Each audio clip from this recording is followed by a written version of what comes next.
countries like France, who rely heavily on nuclear energy, have not seen the dramatic and economically impacting price fluctuations in their energy compared to other countries like Germany or plenty of other countries across the world that are more dependent on imports for gas and oil and things like that.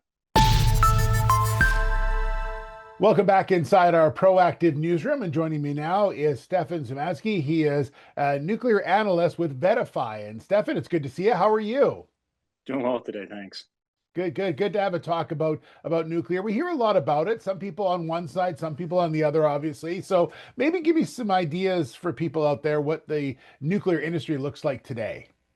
So it's definitely changed pretty dramatically over the past year, and it is hard to recognize from the industry that we've known in the past few decades. We were in talks of winding down nuclear, not even just here in the US, but across the world. But as of late, we've seen nothing but talks of new restarts, extensions for life operations for reactors that were planned to be shut down, and announcements for new constructions of both large and small reactors in the US and abroad. What kind of is the driving factors behind this new sort of renewed energy? So, a lot of people like to think that AI has been the driving factor for it. But there's really a lot more to it than just AI. AI was more of the gasoline that got poured on top of the fire that brought more attention to it. But initially, it was actually a lot of climate change and trying to take action on addressing rising global temperatures. After the Paris agreements were signed a couple of years ago, or a few years ago now, some studies were done that showed that renewables aren't going to be able to do it on their own. We're going to need other sources of low carbon baseload power, and nuclear was the answer that was pointed to most frequently.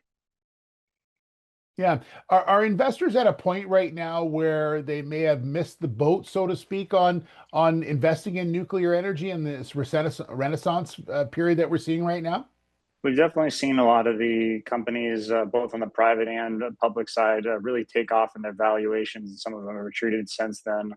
But I do think it's hard to say that people have missed the boat on that, considering that the nuclear renaissance is still just getting started. We're not actively constructing any new large reactors in the U.S., and China is frequently announcing new large reactor builds almost every week, every month now. So it's hard to say that we are even past the beginning stages. So I think there's many more announcements to come, both on the small reactor side and the large reactor side. And I think things that really are just getting started.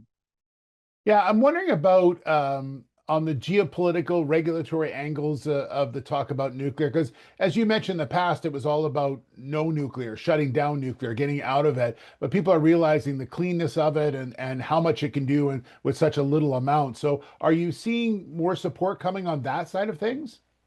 I think we're seeing a lot of people talking about it more frequently, especially with some of the wars that have recently started across the world, both between Russia, Ukraine, and US Iran.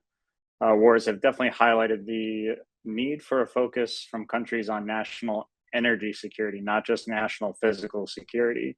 So, national energy security has definitely played a bigger card where countries like France, who rely heavily on nuclear energy, have not seen the dramatic and economically impacting price fluctuations in their energy compared to other countries like Germany or plenty of other countries across the world that are more dependent on imports for gas and oil and things like that. So nuclear definitely provides a lot of insulation for a national energy security standpoint as well. So, has there been any progress at all, whether it's North America, around the world, with new reactor construction?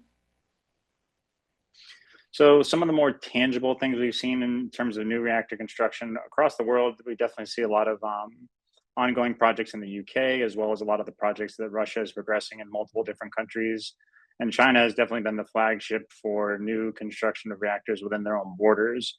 The US is very clearly starting to lead on the smaller reactor side, whether that be with the SMRs, some of the middle class of reactor capacity sizes, as well as the micro reactors, where the Department of Energy ran a program over the past year that saw several reactors achieve criticality in an extremely short period of time.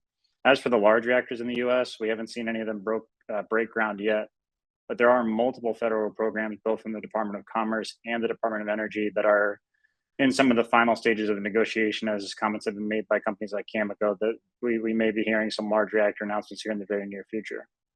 All right. Well, we'll look forward to hearing more about that. It is a topic of conversation for sure. Stefan, thanks so much. Really great to get an update from you and appreciate your time. Absolutely. Thanks again. All right. There's Stefan Zemansky. He is a nuclear analyst with Vetify.